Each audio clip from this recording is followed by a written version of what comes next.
Salam sejahtera untuk saudara-saudara sekalian dimanapun saudara berada. Kembali bersama saya Rinaldi Edward Purba. Kali ini kita akan membahas suatu renungan yang sangat-sangat menarik, yang kita selalu jumpai di dalam kehidupan kita orang Kristen. Firman Tuhan yang menyapa kita untuk saat ini diambil dari Lukas 6 ayat yang ke-27. Demikian firman Tuhan. Tetapi kepada kamu yang mendengarkan aku berkata, kasihilah musuhmu, berbuat baiklah kepada orang yang membenci kamu. Amin, demikianlah firman Tuhan. Saudara-saudara, perintah mengasihi musuh merupakan ajaran yang penting dari Yesus Kristus. Ajaran ini memang mudah untuk dimengerti, tapi sulit untuk dilakukan. Sekali lagi kami katakan, ajaran ini sangat-sangatlah mudah untuk dimengerti, tetapi sangat sulit untuk dilakukan. Saya yakin kita sepakat dengan hal ini. Harus kita sadari bahwa tak terelakkan di dunia ini kita pasti memiliki orang-orang yang kita kasihi, ataupun yang belum kita kasihi, dan bahkan sangat sulit untuk kita kasihi. Hal ini pasti akan kita jumpai di dalam kehidupan kita. Pada orang yang kita kenal baik, kita akan lebih mudah mengasihi mereka. Tetapi bagaimana dengan orang yang kurang kita kenal, terlebih orang yang membenci kita, atau juga orang yang bahkan memusuhi kita? Kita pasti sangat-sangat mengalami kendala, mengalami kesulitan untuk mengasihi mereka. Pertengkaran, peristiwa traumatis yang melukai hati, bahkan yang bisa merugikan kita, yang bisa ini membuat kita terpisah satu dengan yang lainnya. Tentu secara alamiah kita akan acuh, bahkan geram terhadap mereka, orang-orang seperti itu. Namun apa kata Yesus terhadap orang yang kita benci, ataupun yang membenci kita, atau juga yang menjadi musuh kita? Saudara-saudara, dalam nats ini Yesus justru menyerukan kepada kita agar kita mengasihi musuh kita. Kasihilah musuh, berbuat baiklah kepada orang yang membenci kamu. Mintalah berkat bagi orang yang mengutuk kamu, berdoalah bagi orang yang mencaci kamu. Ini kita dapat lihat dari kelanjutan nas berikutnya. Tentu saudara-saudara, jika kita hanya mengasihi orang-orang yang mengasihi kita, apakah jasamu, katanya dalam nas berikutnya? Karena juga orang jahat sekalipun melakukan hal yang sama sesama mereka gitu. Jadi inilah uniknya kita, inilah kelebihan kita orang Kristen, orang yang mengenal Kristus. Kita diajarkan untuk mengasihi sesama dan juga mengasihi musuh kita, bahkan orang yang membenci kita sama sekali.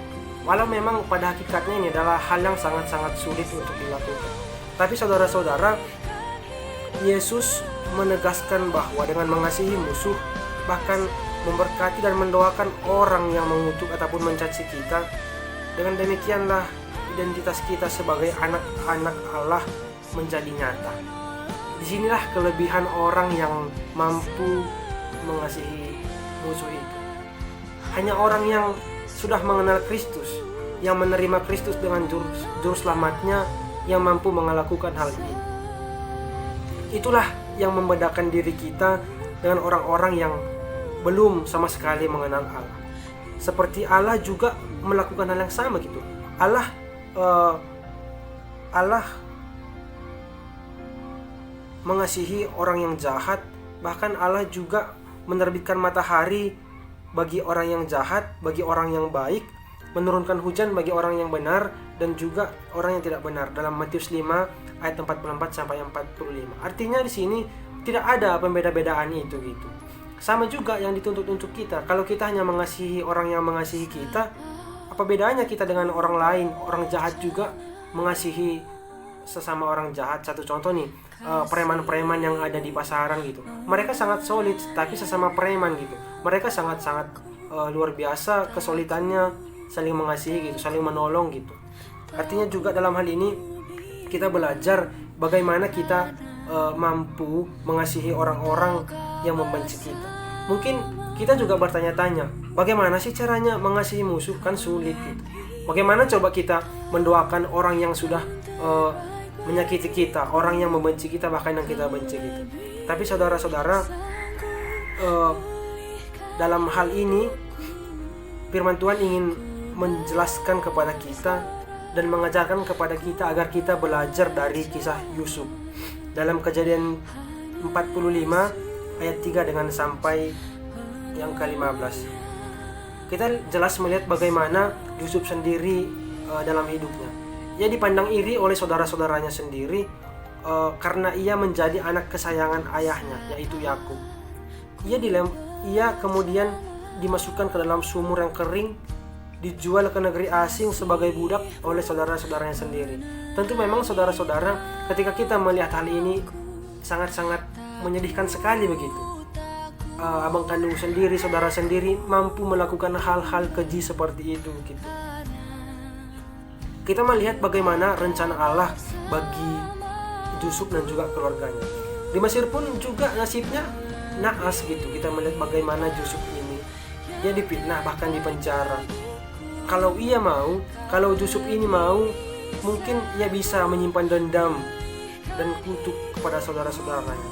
Tetapi ketika ia menjadi Perdana Menteri Mesir, orang nomor 2 di Mesir setelah Firaun, ia mendapati saudara-saudaranya datang meminta belas kasihan dalam masa kekeringan di tanah Mesir.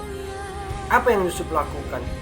Ia mendekat, ia mencium saudara-saudaranya dengan menangis, juga memeluk mereka serta berkata, "Kamu menjual aku ke sini sebab untuk memelihara kehidupanlah Allah menyuruh aku mendahului kamu." Artinya di sini saudara-saudara, Yusuf menyadari bahwa yang terjadi itu adalah rencana Allah untuk menolong mereka pada musim kekeringan ini. Tentu memang ketika hal ini, kalau kita memakai pikiran secara duniawi, akan sangat sulit untuk kita memahami ini. Akan sangat-sangat berat rasanya, saudara. Tapi ketika kita mampu dan kita mau mengandalkan Kristus itu, disinilah kita akan dikuatkan dan dimampukan untuk mengasihi musuh itu. Saudara-saudara, adapun yang menjadi refleksinya dari nats ini, yang ingin disampaikan kepada kita adalah bahwa segala sesuatu itu bisa terjadi. Tetapi tetaplah percaya bahwa tak ada satupun yang terjadi ini di luar rancangan damai sejahtera Allah. Dengan demikian, maka kita akan memiliki hati yang jernih, penuh kasih dan pengampunan terhadap orang-orang yang melukai hati kita. Adakah hati kita masih terbeban karena luka atau karena permusuhan? Karena itu, jika masih ada, mari kita meminta kasih Allah memenuhi hati ini, agar kita mampu mengasihi, mendoakan orang yang membenci bahkan memusuhi kita. Karena hanya dengan demikian, kita akan disebut sebagai anak-anak Allah. Amin. Kita berdoa. Tuhan Yesus, terima kasih Bapa untuk firman-Mu yang boleh menyapa kami. Benar Tuhan bahwa di dalam praktiknya kami sangat sulit untuk mengasihi musuh kami. Tetapi ajaran ini sangat mudah untuk kami mengerti. Oleh karena itulah kami datang memohon pertolongan dan kekuatan yang daripada-Mu ya Tuhan. Sehingga Bapa kami mampu melakukan hal ini yang menjadi kerinduan hati-Mu, agar kami mengasihi orang-orang yang memusuhi kami bahkan yang membenci kami. Biar Tuhan kami layak disebut sebagai anak-anak-Mu dan nama-Mu pun juga dipermuliakan di dalam kehidupan kami. Terima kasih Bapa, dalam Kristus Yesus kami berdoa. Amin.